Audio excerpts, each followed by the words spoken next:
கதையினுடைய பெயர் மீன் அப்படின்னு. நீங்கள் ஒரு தடவை அந்த கதையை ஒருத்தர் படித்தா நாக்கில் எச்சு ஊறாமல் உடனே மீன் சாப்பிடணும்னு ஆசை வராமல் இருக்கவே இருக்காது. ஒரு கடற்கரை புதுச்சேரியில் வாழக்கூடிய கிராமணி என்ற ஒருவர், அவருக்கு 3 வேளை மீன் வேணும். காலையில், மத்தியானம், நைட்டு வேணுங்கிறதோடு அவருக்கு ஜலதோஷம் வந்துட்டால் உடனே அதுக்கு ஒரு மீன் சொல்லுவார், காய்ச்சல் அடித்தா அதுக்கு ஒரு மீன் சொல்லுவார், உடல் நோவு வந்தால் அதுக்கு ஒரு மீன். அவருக்கு எல்லாமும் மீன் மீன் மீன். அந்த அம்மா வீட்டில் மீன் சமைச்சு கொடுத்துட்டே இருக்கணும். அதில் ஒன்றொன்னையும் எப்படி சமைக்கணும்னு வேறு சொல்லுவார். எந்த நேரத்திலும் ஒரு பெரிய மீனோட வீட்டு வாசலில் வந்து நின்றுவார். அந்த அம்மா சமைத்து கொடுத்து முடியாது.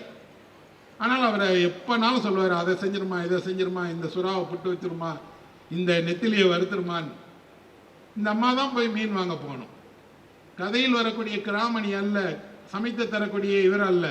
பிரபஞ்சன் எழுதிய மகத்தான மனுஷி யார் என்றால் அந்த மீன் இருப்பவர் தான். அந்த பவுனு என்று சொல்லக்கூடிய மீன் இருக்கக்கூடிய அம்மா சந்தையில் உட்கார்ந்து மீன் விற்கிறார். 4 பேர் கேட்பாங்க, 4 பேருக்கும் பதில் சொல்லிட்டே வேலை பார்ப்பாங்க. அந்த அம்மாவுக்கு ஒரு பழக்கம் இருக்கிறது. என்னன்னா, அது சொன்ன விலைக்கு நீங்கள் வாங்கிக்கணும், இல்லைன்னா கோச்சிக்கிடும். கோச்சிக்கிறதோட அது சொல்லும், உங்களை ஏமாற்றி நான் என்ன பெரிய வீடு கிட்ட போறேன்னா, போமா அப்படின்னு துரத்தி விடும். ஆனால் அதனுடைய வாடிக்கையாளர்கள் அந்த அம்மா சொன்னாலும் நல்ல மீன் தான் தரணும் வாங்குவாங்க. இந்த பவுனு என்ற அம்மாவை இந்த கிராமணியினுடைய மனைவிக்கு ஏன் பிடிக்குங்கிறதுக்கு ஒரு கதை சொல்லுகிறார். ஒரு நாள் அவங்க ஒரு மீன் வாங்குறாங்க, 5 ரூபா சொல்கிறாங்க. இந்த அம்மா 4 ரூபாய்க்கு கேட்குறாங்க, பேரம் வடியலை. அந்த அம்மா, நீ ஓசி கொண்டு போ, நீ சமைத்துவ வீட்டிலே வச்சுக்கோ, எனக்கு காசு கொடுக்க வேணான்னு கொடுத்துட்டாங்க. இப்போ ஒரு கார் வருது, கார்லேருந்து ஒரு பணக்கார வீட்டு அம்மா வராங்க. இறங்கி நேராக வந்து இந்த அம்மா கையில் இருக்கக்கூடிய மீனை பிடிக்கிட்டு இந்த 5 ரூபான்னு அந்த அம்மாட்ட சொல்கிறாங்க. அந்த அம்மாவுக்கு கோவம் வருது. உன் பணத்திமிரை வந்து என்கிட்ட காட்டுறியா? நான் ஒரு ஆளுக்கு மீன் கொடுத்துட்டேன்னா அவங்களுக்கு தான், அதுக்கு மேலே நீ கோடி ரூபா கொடுத்தாலும் உனக்கு மீன் தர மாட்டேன், போ அப்படிங்குது. இந்த அம்மாவுக்கு கோவம், நான் காரில் வந்திருக்கேன், 5 ரூபாய்க்கு பதிலாக 10 ரூபா கொடுத்தா அந்த மீனை கொடுக்க வேண்டியதானே உனக்கு, லாபம் சம்பாதிக்கலாம் இல்லாமல். அந்த அம்மா சொல்லுது, லாபம்லாம் சம்பாதிக்க வேணாம், நான் ஒழுக்கமாக இந்த இடத்துல தொழில் பண்ணணும்னு நினைக்கிறேன்.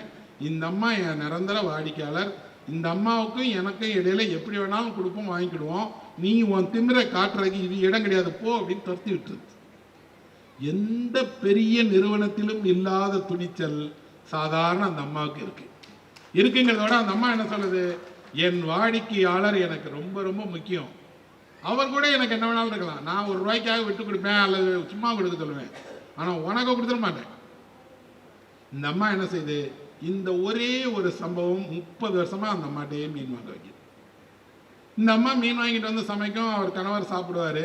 கதையில் வரக்கூடிய சுவாரஸ்யம் என்னென்னா, அவங்க மகனுக்கு மீனே பிடிக்காது. மகன் சொல்கிறான், எப்போ பாரு வீட்டில் மீன் மீன் மீன், ஏம்மா ஒரு காய்கறி வாங்கி நல்லா கூட்டு பொரியெல்லாம் சமைச்சா என்னம்மா? அம்மா சொல்லுது, உனக்கு ஒரு சாப்பாடு உங்கள் அப்பாவுக்கு ஒரு சாப்பாடப்பா செய்ய முடியும். இல்லைம்மா, வீட்டில் சாப்பிடவே இல்லை, எனக்கு ஒரு சாம கல்யாணம் பண்ணி வச்சிருமா.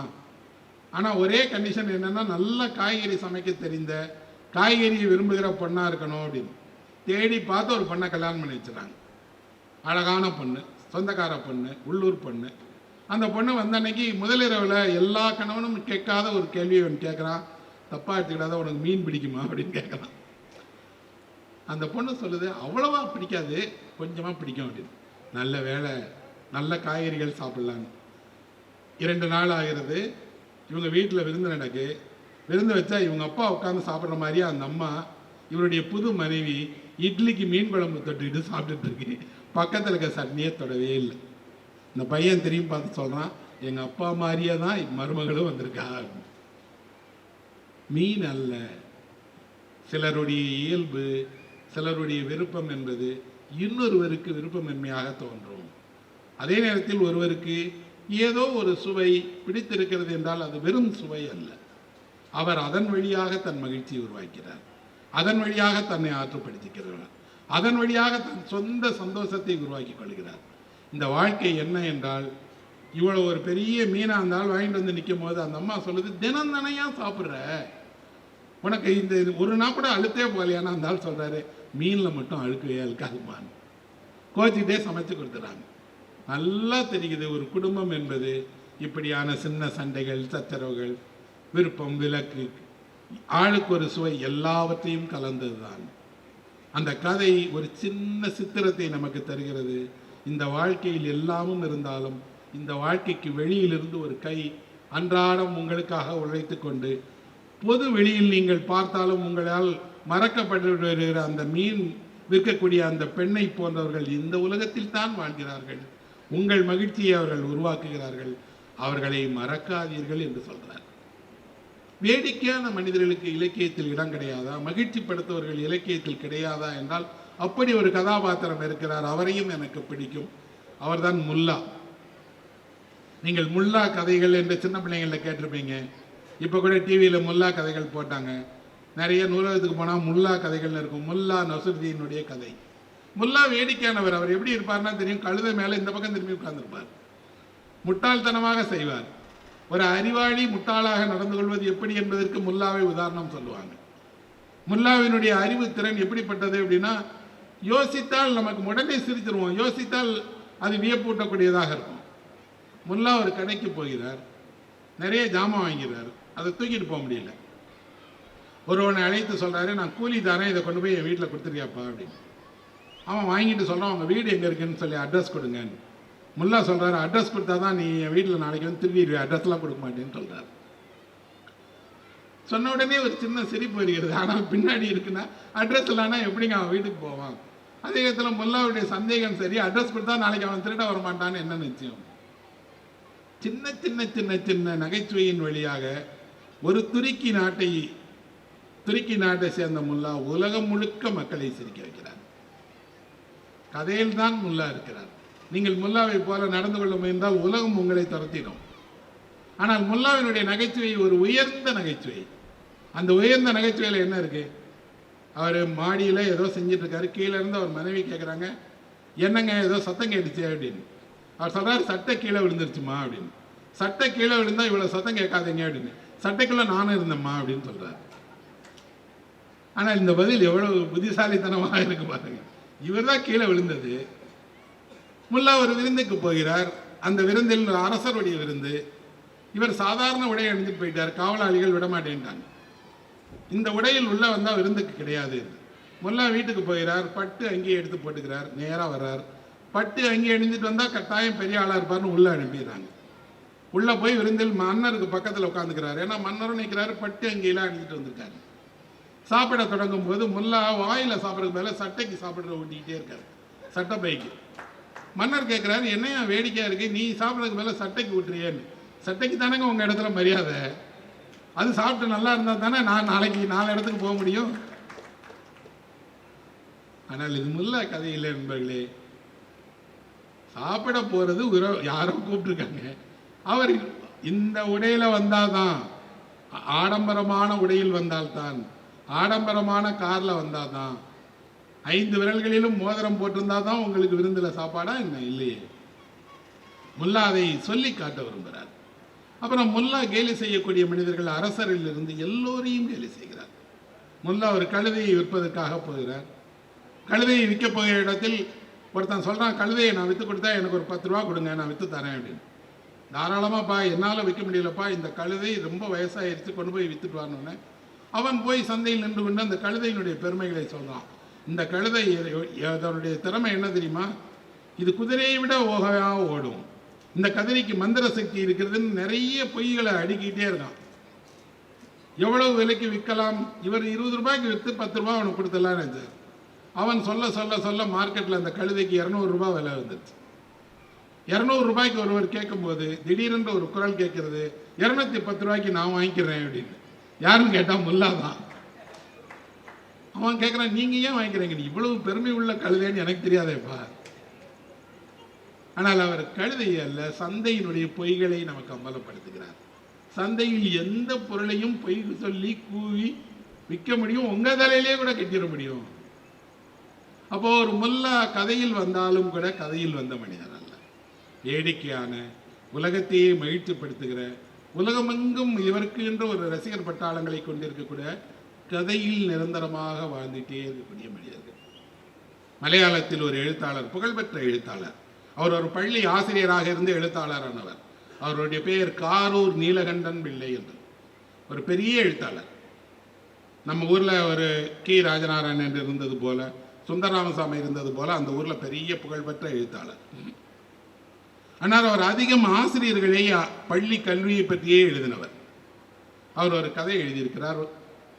50 வருஷம் இல்லை 60 வருஷத்துக்கு முன்னாடி வச்சுக்கலாம். அப்போ ஒரு பள்ளிக்கூடத்தில் நடந்த, தனியார் பள்ளிக்கூடத்தில் நடந்த ஒரு சம்பவத்தை கதையாக எழுதியிருக்கிறார்.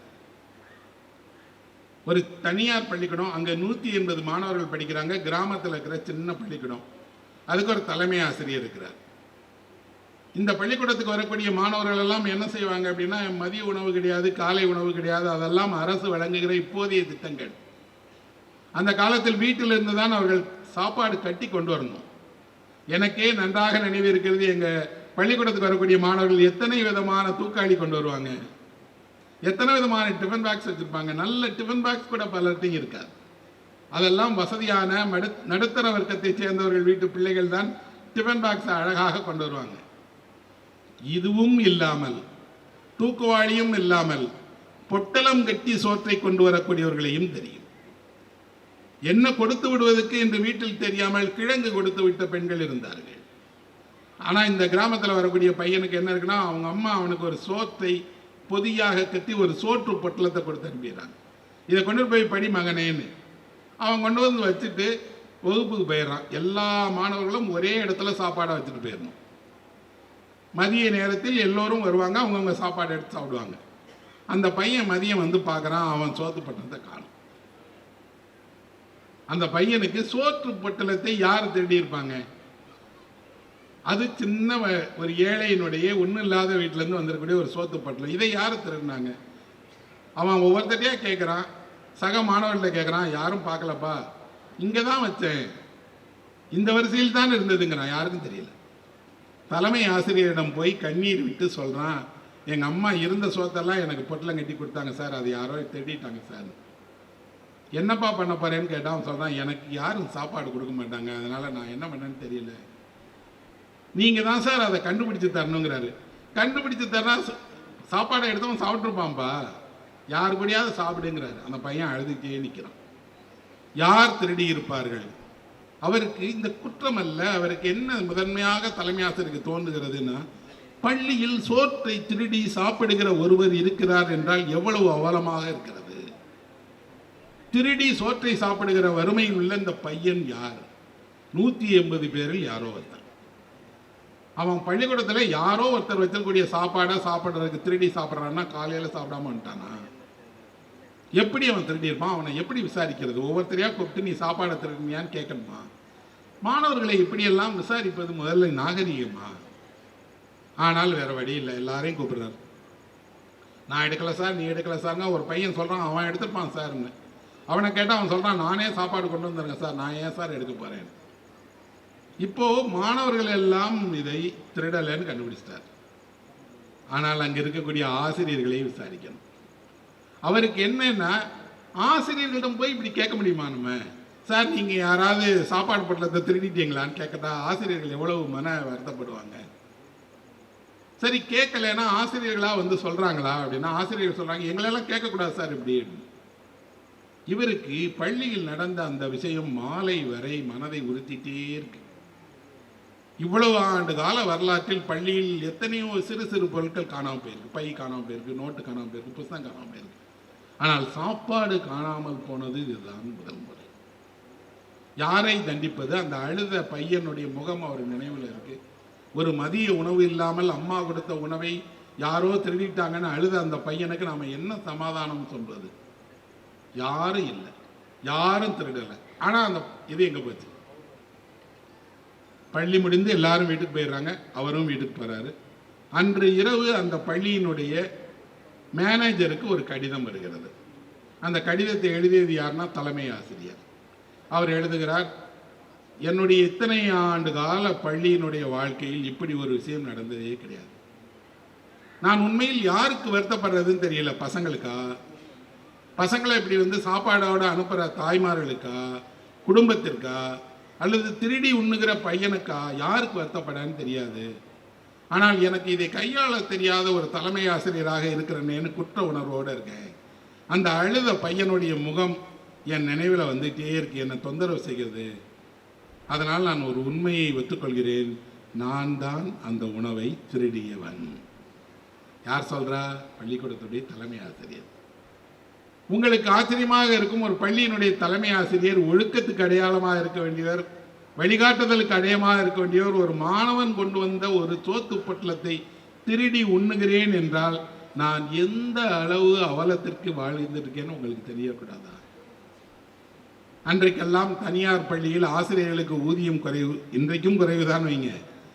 ஆனால் அந்த ஊதியம், அவர் சொல்லுகிறார், நீங்கள் தருகிற ஊதியத்தை கொண்டு என்னால் என் குடும்பத்தை நடத்த முடியல, ஒருவேளை சாப்பிட்டு விட்டு பள்ளிக்கு வந்தால் மயங்கி விழுந்துடுவேன்னுச்சு.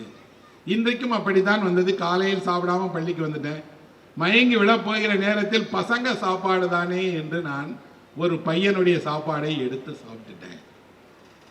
நான் சாப்பிடுகிற நேரத்தில் என் மனதில் சாப்பாடு தெரிந்தது, நான் மயங்கி விழக்கூடாதுன்னு தெரிந்ததே தவிர கண்ணீர் விடுகிற சிறுவனுடைய முகம் தெரியவே இல்லை. ஆனால் நான் எடுத்து சாப்பிட்டுட்டேன். சாப்பிட்டதோட யார் கேட்க போறாங்கன்னு நினைச்சேன், பசங்க தானே அவங்களுக்குள்ள சாப்பிட்டுருவாங்கன்னு. ஆனால் அந்த பையன் அந்த குற்றத்தை எனக்கு நினைவுபடுத்தினான். இனி நான் ஆசிரியராக இருக்க தகுதியற்றவன், ஆகவே என்னை பதவியிலிருந்து நீக்கி விடுங்கள் அப்படின்னு அவர் கைது போடுறார். இது மலையாள பத்திரிகையில் வெளியாகி, புத்தகமாக வெளியாகி, கேரளா முழுவதுமே பேசப்பட்டதோடு ஆசிரியர்களுக்கு உரிய ஊதியம் வழங்கப்படுகிறதா? ஆசிரியர்கள் 3 வேளையும் உணவு அருந்துவிட்டு தான் வருகிறார்களா? மாணவர்களுக்கு உண்மையான காலை உணவு, மதிய உணவு தரப்படுகிறதா? கிடைக்காத மாணவனுக்கு அந்த உணவு கிடைப்பதற்கு என்ன வசதி பண்ணி இருக்கிறோம் என்ற பொது விவாதம் ஒரு சமூகத்தில் உருவாகிறது. இந்த தலைமுறையில் அல்ல, இன்று நாம் பெருமையோடு சொல்லிக்கலாம், அரசு காலை உணவு வழங்குகிறது, மதிய உணவு வழங்குகிறது, மாணவர்களுடைய உடல் ஆரோக்கியத்திலும் அறிவு ஆரோக்கியத்திலும் இணையாக கவனம் செலுத்துகிறது. ஆனால் 50-60 ஆண்டு காலத்துக்கு முன்னாடி இப்படி தான் நடந்தது என்றால், இப்படி ஒரு கதையை படித்தால், கதையில் வரக்கூடிய ஒரு தலைமை ஆசிரியரை படித்தால், அவர் எழுதிய கடிதத்தை படித்தால் நமக்கு ஒரு விஷயம் தெரிகிறது. என்ன என்றால், இதையெல்லாம் நிஜமா நடந்திருக்குமா, வெறும் கற்பனை தானா? யாரோ ஒரு வருஷமா பொழுது போகாமல் இப்படி ஒரு ஆசிரியரை பற்றி கற்பனை பண்ணி எழுதித்தாரா? ஒரு சமூகம் ஏன் இப்படி நடந்திருக்கலாம் என்று நம்புகிறது? அப்படின்னா கதையில் ஒன்று எழுதப்பட்டு விட்டால் அதன் பின்னால் சொல்லப்படாத உண்மை இருக்கிறது என்று மக்களுக்கு தெரிகிறது. மக்கள் அந்த உண்மையை நம்புகிறார்கள். நம்புகிறதோடு இந்த கதையை படிச்சுட்டு, சார் அந்த தலைமை ஆசிரியர் யாருன்னு சொல்லுங்க சார், அவர் மேல ஒரு விசாரணை கமிஷன் போடுவதெல்லாம் சொல்லலை. மாறாக அவர்கள் என்ன நினைக்கிறார்கள் என்றால், இந்த அவலம் இந்த கதையோடு முடியட்டும், இனி இந்த அவலம் பள்ளிகளுக்கு தொடரக்கூடாது, இனி இந்த அவலம் ஆசிரியருக்கு தொடரக்கூடாதுன்னு நினைக்கிறாங்க. எப்போ இந்த கதையை நான் படித்தேன். ஆனால் இந்த கதை என் மனதில் இன்றைக்கும் ஒரு உண்மையை சொல்லிட்டு இருக்கு. என்னன்னா, அந்த சோற்று பொட்டலம் கொண்டு வந்த பையன் தான் உணவு திருடப்பட்ட நேரத்தில் மதியம் ஆசிரியர் முன்னாடி கை காட்டி நிற்கிறான் இல்லையா, அது மறக்கவே மறக்காத முறை. அந்த பையனில் ஒருவராக நீங்கள் இருந்திருக்கலாம், நான் இருந்திருக்கலாம், நாளை இன்னொருவர் நிற்கலாம். தன்னுடைய ஒரு சின்ன விஷயத்தை பள்ளியில் ஒரு பையன் திருட்டு கொடுக்கும் போது அவன் அடைகிற அதிர்ச்சியும் வேறு, அவன் படுகிற கஷ்டங்களும் வேறு. உலகம் பெரிய துயரத்தை பற்றி கவலைப்படுகிறது, பெரிய பிரச்சனைகளை பற்றி கவலைப்படுகிறது. ஆனால் சின்னஞ்சிறு சிறுவனுடைய கண்ணீருக்கு பெரிய இடம் இல்லை. அங்க அவ்வளவு பெரிய புத்தகம் ஒருத்தர் எழுதினார், நல்ல கதை எழுதினார். அவருக்கு நிகராக இதே மண்ணில் இங்கே ஒருவர் இந்த கதைக்கு பக்கத்தில் வைக்கக்கூடிய கதையை எழுதியிருக்கிறார். நான் எப்போது இந்த கதையை நினைவு கொண்டாலும் இதன் மறுபக்கம் போல இன்னொரு கதை இருக்கு, அதையும் சொல்லுவேன், அதையும் நினைவு கொள்ளுவேன். அதை எழுதியவர் கு. அழகிரிசாமி. குமாரபுரம் ஸ்டேஷன் என்ற ஒரு கதை. எப்பெல்லாம் நீங்க இந்த கதையை ஞாபகம் வச்சீங்களோ அப்பெல்லாம் அந்த கதையை ஞாபகம் வைக்கணும். அந்த குமாரபுரம் ரயில்வே ஸ்டேஷனுங்கிறது இந்த கோயில்பட்டியிலேருந்து பக்கத்தில் இருக்கிற ரயில்வே ஸ்டேஷன். ஆளே வராத ஒரு சின்ன ரயில்வே ஸ்டேஷன். ஒரு நாளைக்கு 2 பேசஞ்சர் ட்ரெயின் வந்து நிற்கக்கூடிய ரயில்வே ஸ்டேஷன். அங்கேருந்து கோயில்பட்டிக்கு வரக்கூடியவர்கள் அதிகபட்சம் 10 பேர் வந்தாலே அதிகம்.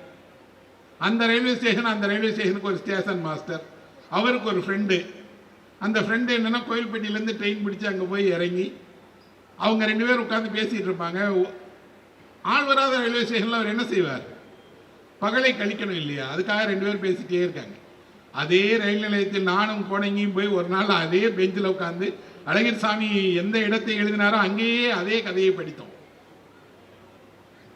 அந்த கதையில் வரக்கூடிய இந்த ரயில்வே ஸ்டேஷன் அல்ல, ரயில் அல்ல, அந்த ரயில் நிலையத்தை தேடி வந்து பேசுகிற சுப்பராம ஐயர் அல்ல, அந்த கதையில் ஒரு காட்சி வருகிறது நண்பர்களே, அதுதான் அந்த கதையை உயிரோடு வைத்திருக்கிறது.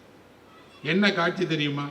அங்கிருந்து கோயில்பட்டிக்கு வரக்கூடிய ஒரு பகல் நேர பாசஞ்சர் ரயிலில் ஏறுறதுக்காக 4 பசங்களும் ஒரு பெரியவரும் அந்த ரயில் நிலையத்துக்கு வராங்க. வந்து டிக்கெட் எடுத்து ரயிலில் ஏறுறாங்க. முதல் முறையாக 4 பேர் ரயில் ஏறுறாங்க.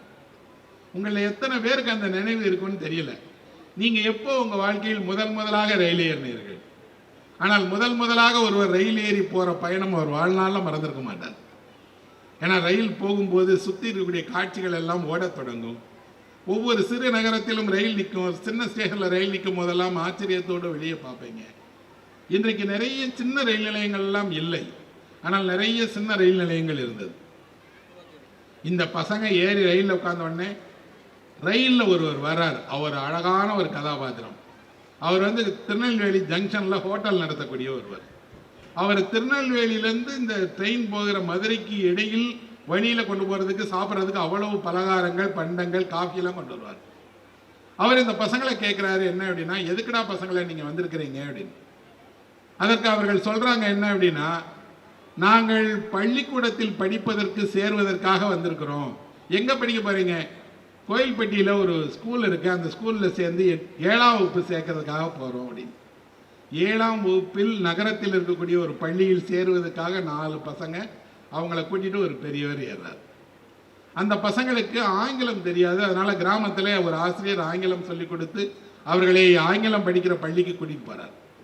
அந்த பசங்க ரயிலில் பேசிக்கொள்கிற விதம், ரயிலில் அவர்களுக்கு இடையில் நடக்கிற உரையாடல், அதில் ஒரு அழகான வரியை அழகர்சாமி எழுதியிருக்கிறார். என்னன்னா, யாரெல்லாம் குழந்தைகளை அக்கறையோடு பார்த்துக் கொள்கிறார்களோ அவர்களெல்லாம் தகப்பன் என்றால் ஆசிரியர்களும் தகப்பான் தான் இல்லையா அப்படின்னு எழுதியிருக்கிறார். அந்த பெரியவர் சொல்றாரு, யாரு பிள்ளைங்களை அக்கறையோட பார்த்துக்கிட்டாலும் அவங்க எல்லாம் தகப்பன் தானா, ஆசிரியர்களும் தகப்பன் தாயா, அதனால அவங்கள பள்ளிக்கூடத்துக்கு கூட்டிட்டு போங்க.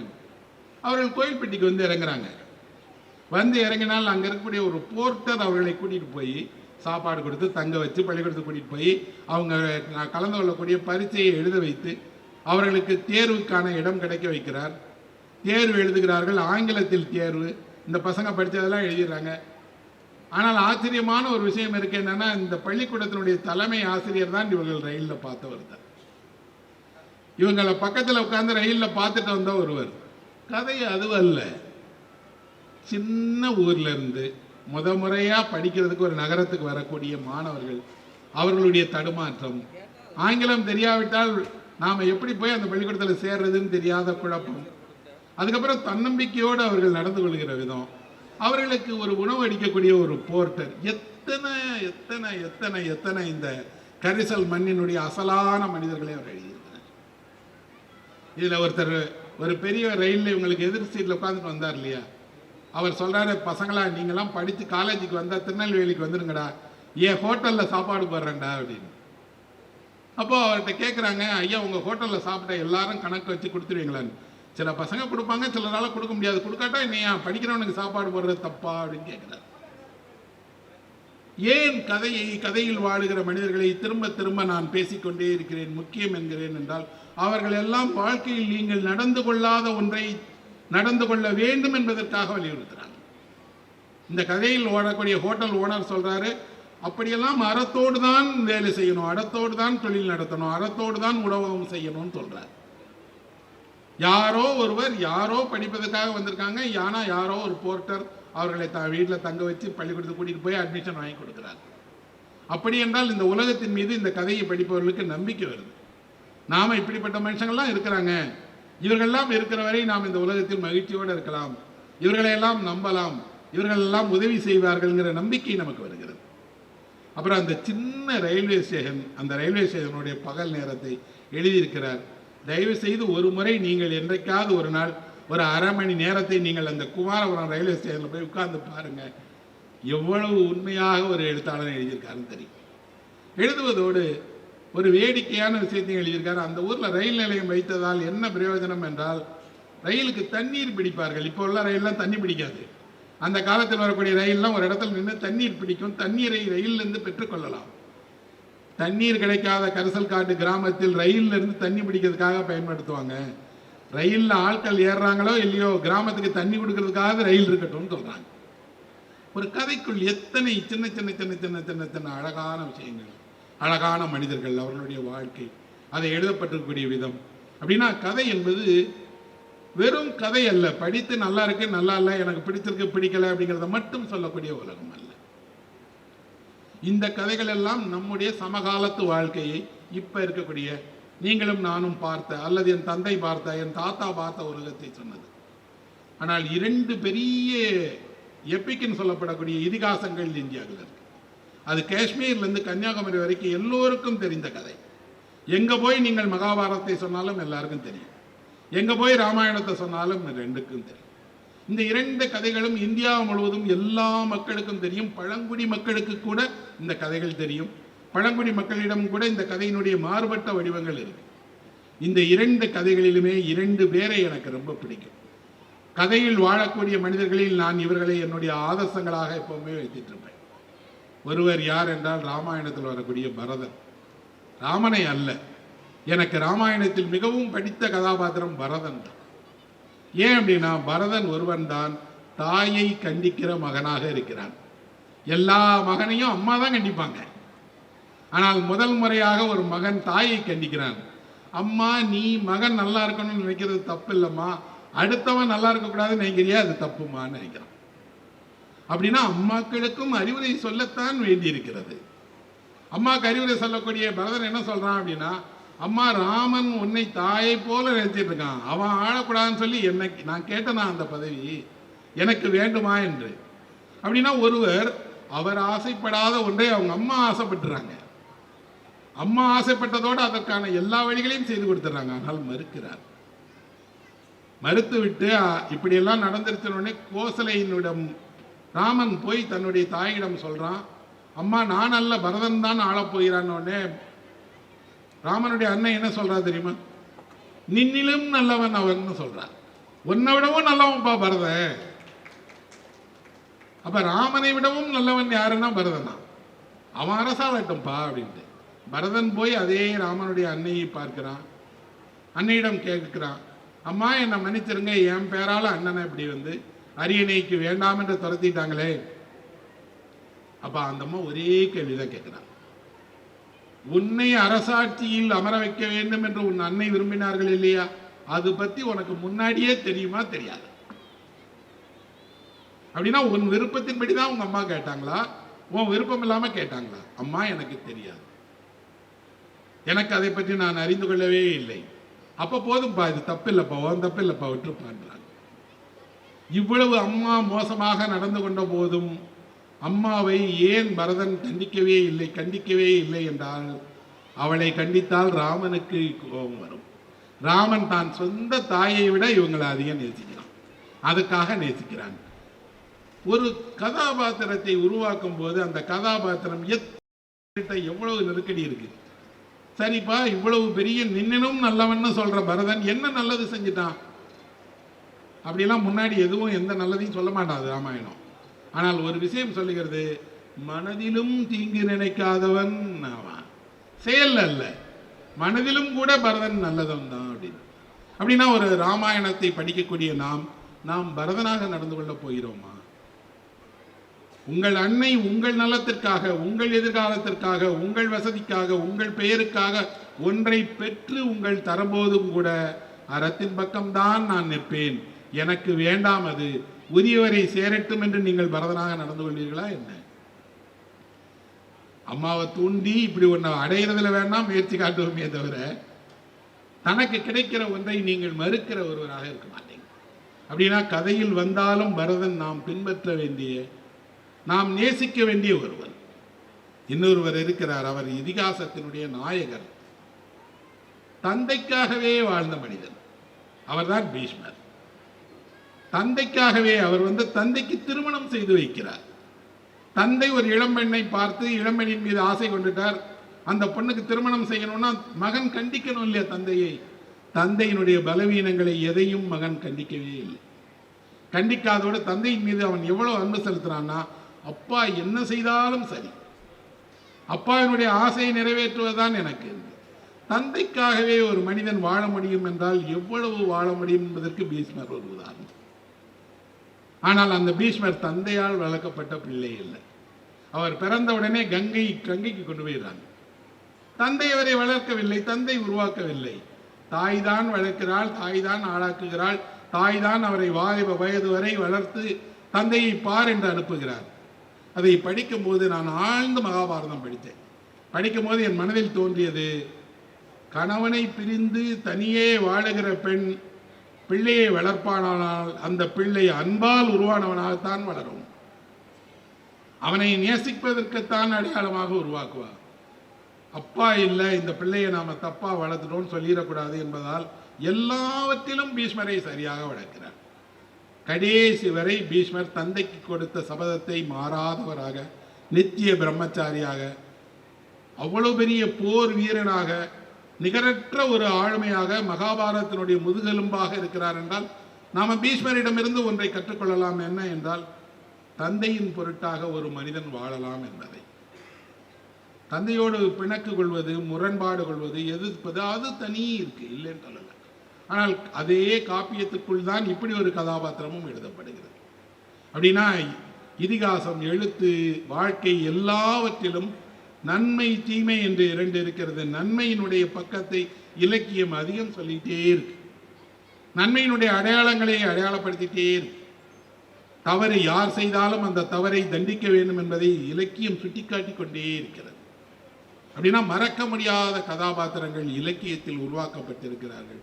இலக்கியம் அவர்களையெல்லாம் அதனுடைய நாயகர்களாக இன்றைக்கு வரைக்கும் அடையாளப்படுத்திட்டே இருக்கு. சரி, இப்போ இவங்க எல்லாருமே ரொம்ப தீவிரமாக தியாகம் பண்ணி, அன்பு காட்டி, வேடிக்கையாக இல்லாமல் வாழ்க்கையை தீவிரமாக எடுத்துக்கொண்டவர்கள் தானே. இலக்கியம் என்ன செய்யும் என்று கேட்டால், இந்த மாதிரி அரிய மனிதர்களை, அவர்களுடைய மனதை, அவர்கள் வழியாக வெளிப்படக்கூடிய உணர்வுகளை எழுதுவதால் தான் அது இத்தனை காலம் தாண்டி நிற்கிறது. அந்த பணிதான் தமிழினுடைய அடையாளமாக மாறுகிறது. கதையில் வாழ்கிறவர்கள் என்றும் வாழ்வார்கள் என்று சொல்லி என் உரையை நிறைவு செய்கிறேன்.